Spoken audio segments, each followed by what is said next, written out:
It is your girl Yo Yo. How are you all doing this evening? Okay, I pray all is well.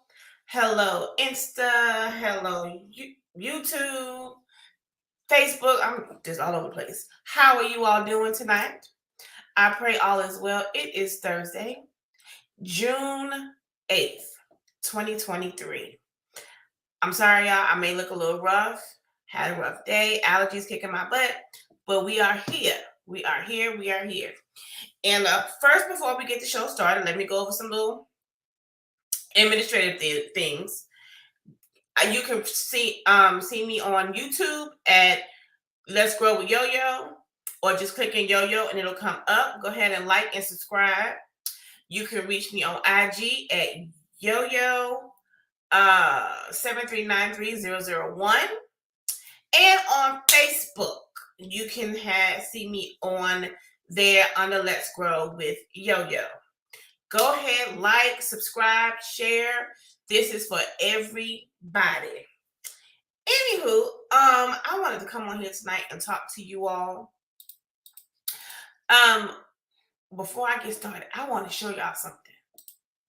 Did y'all see this? Did y'all see Moms for Liberty among conservative groups named extremists by civil rights watchdogs?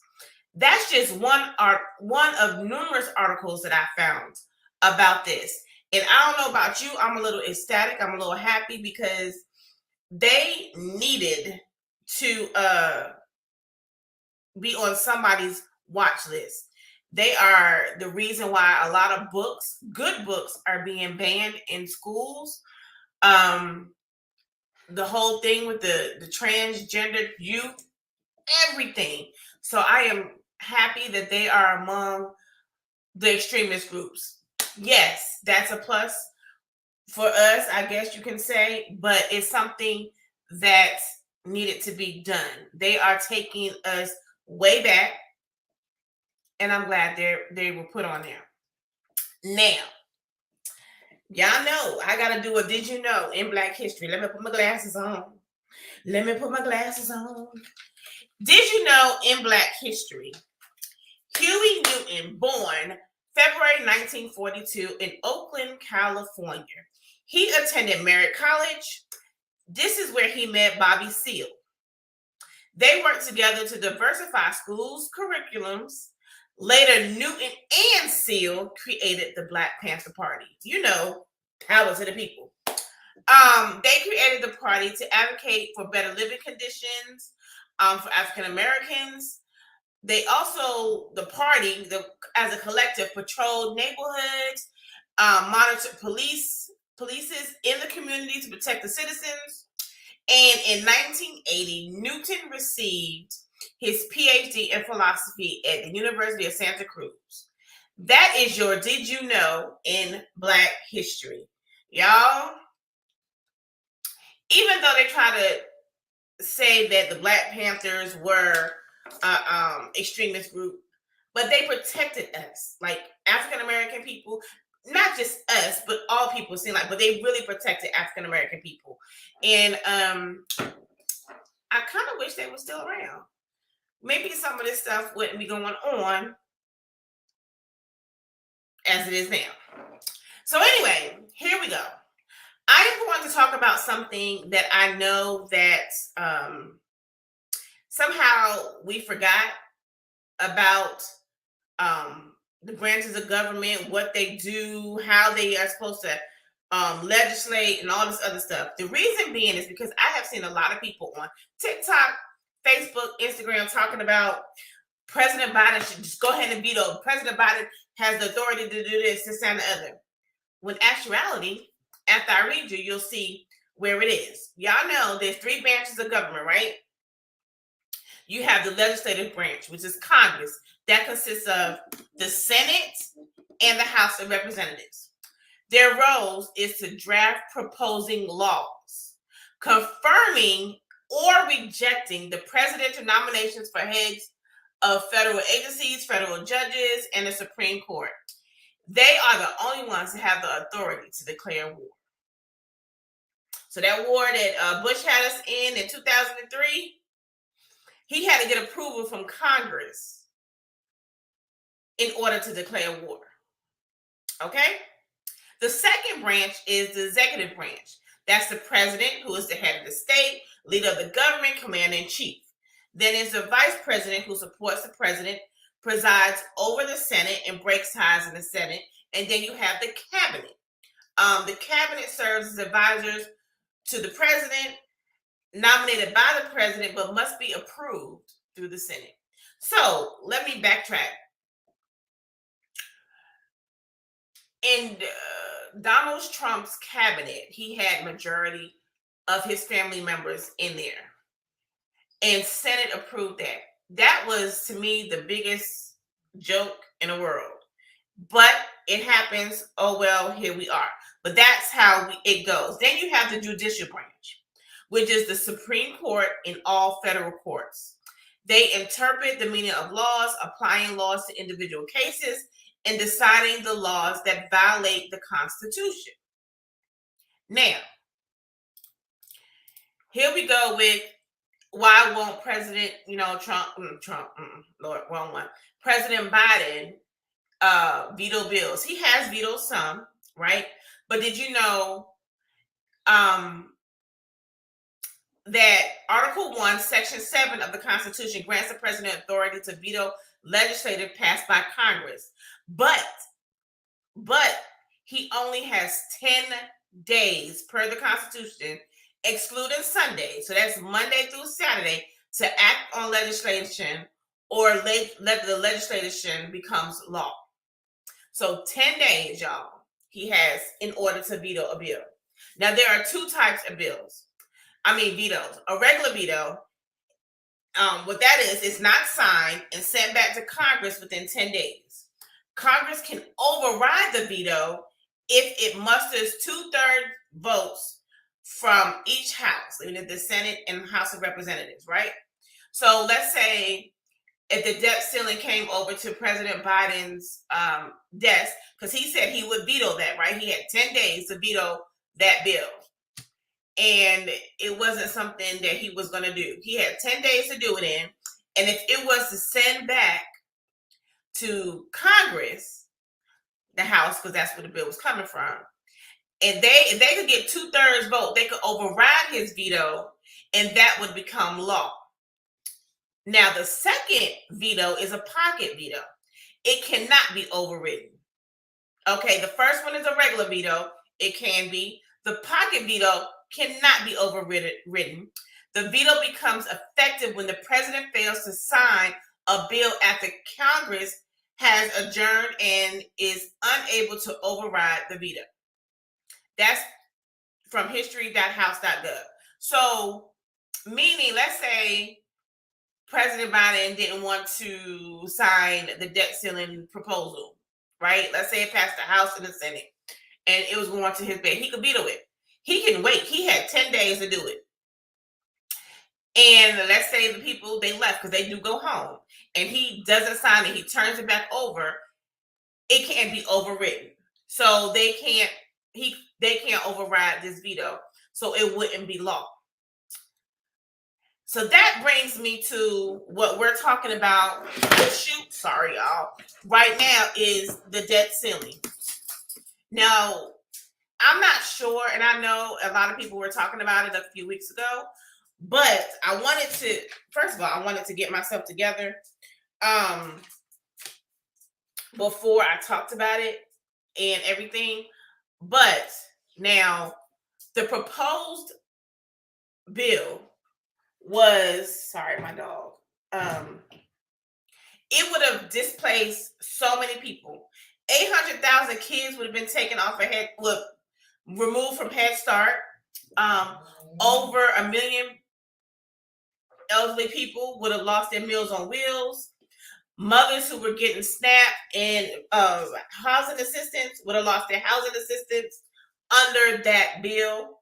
What else? That would have cut Medicare and Social Security, and in the bill was to cut VA benefits for veterans. So now that we know what was in the proposed bill, let's talk about what President Biden and House Speaker McCarthy talked about, and how it will affect us now. So it suspends the debt ceiling until 2025, which is good, because after the election next year, they don't have to talk about, until 2025, when the new administration is in. So that's after the next presidential election. Y'all better go vote. All of y'all. It keeps funding for most domestic programs, funds hundreds of domestic programs such as scientific research, rental aid for people who live in housing assistance, nutritional assistance for mothers, meaning food stamps, SNAP, WIC, all that. It cuts IRS funding. Now, remember that $80 billion that was in the infrastructure bill to hire more IRS workers? Well, it went from $80 billion to $20 billion. So it was a $60 billion cut. I mean, really, it's $20 billion. What more can we say? We still got something out of it, right? They still will be able to hire people to help in the IRS, because everybody want their tax money on time. I don't know about you. Well, I got to pay the taxes. But anyway, I digress. It's a slight increase for military and veterans. People on food stamps and family welfare benefits will have new work requirements. Now, with the work requirements, if you are someone who's on food stamps, SNAP, is that it? SNAP or TANF, you have to work a 20-hour work week. Before, they weren't working. At least 20 hours a week to keep your benefits. However, you only can make so much money, meaning you can't make $30 an hour and work 20 hours. That's still going to put you over a month what you get in your assistance, right? So think about that when you under this new law. Also,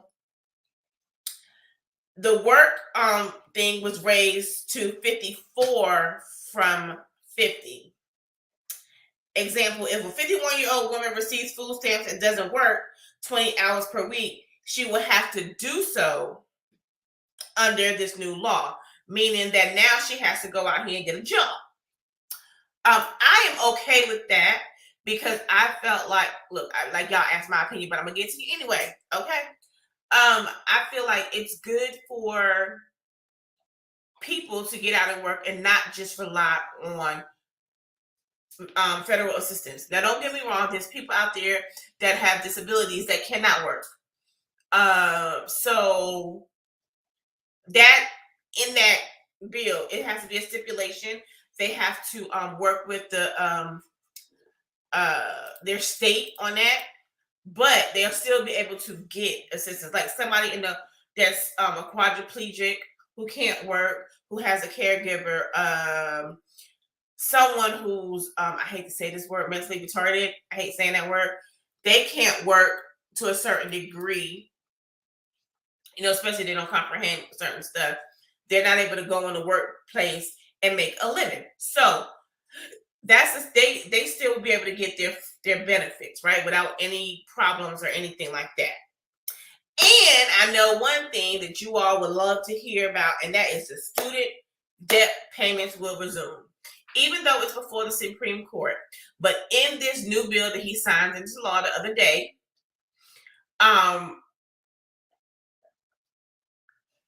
student loan forgiveness will start back up, and y'all will be able to get your student loans forgiven.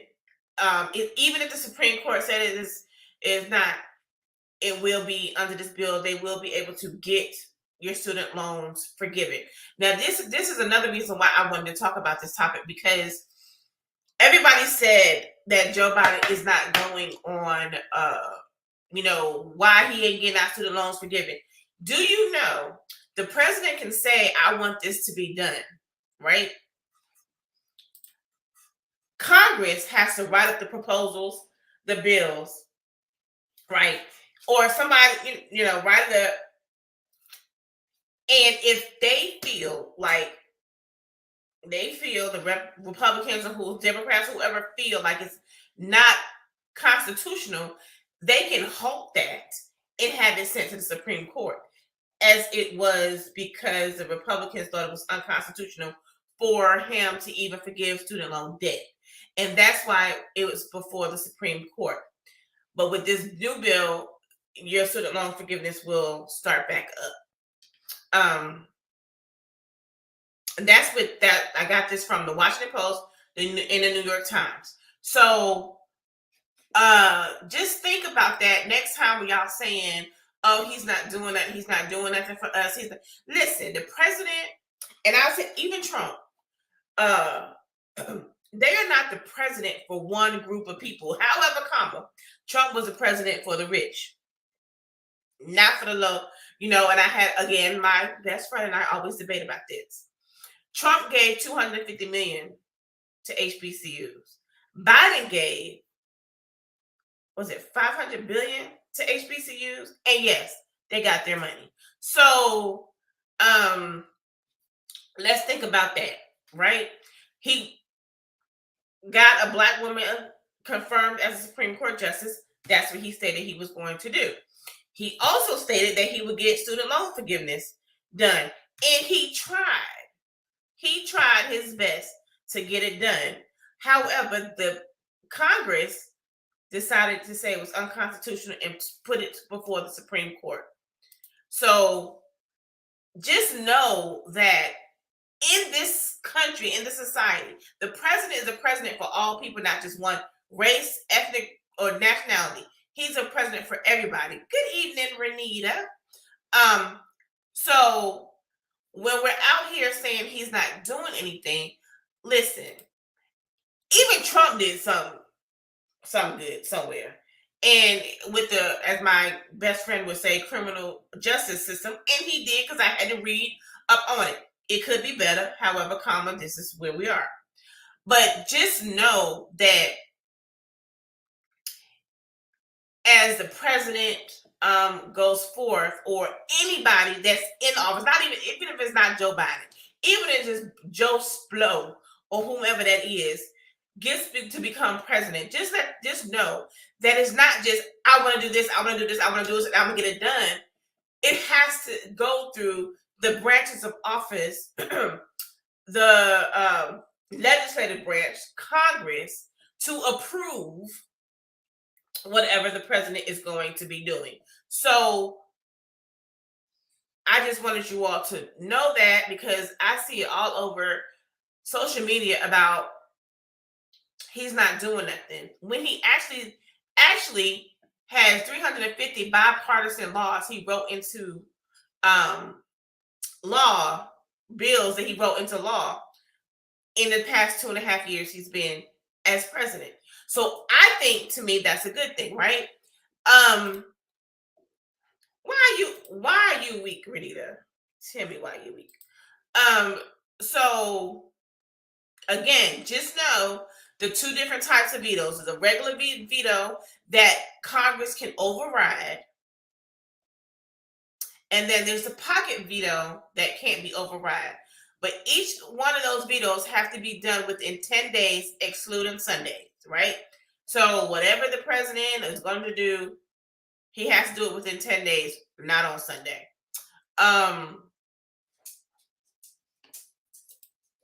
Trump did something good somewhere, girl. I don't know. Criminal justice, that's it. That's all I can get you for. So we have to know, and I think, because I don't think they teach this in school no more. I'm gonna tell you, I really don't think they teach this stuff. I know in Texas, they more worried about Texas history than they were about government or anything else. I don't know. That's just the state that I live in. I can't speak for everybody else's state, but I know the state that I live in. They more worried about Texas history than they were in Texas government than they are about the federal government. So when we're out here downing the president, whomever president is in office, just know that he really doesn't have the authority to do anything. It has to go through Congress. It has to go through Congress. They confirm and reject anything the president does. They do. So, and they're the only ones that can declare war. So we have to be very cognitive when we talk about the federal government or any state government, because there's always checks and balances. And, we learned that back in the day, when dinosaurs roamed the earth. I ain't that old, but I feel like it today. So that's what I wanted to get on here and come on here and tell you about, especially the stuff when it came to the debt ceiling and what was signed into law on, what is today? Thursday? On Tuesday with this. Some good things, some bad things, but I think overall it's better than what was proposed. I feel like he played chess while the House played checkers, and he got what he needed to get done. So please understand that your student loan forgiveness will start back up. I'm not sure, maybe like September, October, I believe. So don't quote me on that. I have to research that again, but I think that's what it said. So student loan forgiveness payments will be going back out. They will be doing it. Because that was in the bill. He had it written into the bill that it would start back up. So even though it's at the Supreme Court, it's in the thing that he signed into law, saying that it will be starting back up, and Congress will not be able to stop it. Which I'm glad, because I need the student loans forgiveness. So just keep looking out for that. And again, I'm gonna show y'all this thing one more time. Them people right there, the Moms for Liberty, extremists. Y'all look out for them, because we have some here in this state, the great state as they call it, and they are wreaking havoc. I had went to a school board meeting, and I was like, what in the world? But you have to ask to get to speak, and I couldn't speak, but I wanted to speak. But just know that there's people out here looking out for the best interests of all children, not just for Christian children. There's Muslim children out here. There's Buddhists or atheists or whatever you believe in. That is your right as a parent to teach your children what you want them to come up in. So they are considered extremists. I'm happy about that. And that is the show, y'all. I wasn't going to be before you long. 30 minutes was top for me tonight. I just wanted to go over the branches of government and give you a synopsis of what was in this bill, the debt ceiling bill that was signed into law on Tuesday, because I don't want y'all to be blinded by Democrat, Republican, whatever. There's checks and there's balances in our government, right? And we have to do what we can as a people. So that means get your butts up and go vote when it's time to vote in your state, local, and federal elections. So make sure you all do that. Also, it was one more thing I said I wanted to talk about, and I didn't write it down. It was something. But anyway, make sure you all go vote. Make sure you go to YouTube, like and subscribe to Let's Grow with Yo-Yo, Instagram, Yo-Yo739300, and of course, Facebook, Let's Grow with Yo-Yo. I thank you all so much for being on here tonight. I am going to go lay down now. I love you all. Good night.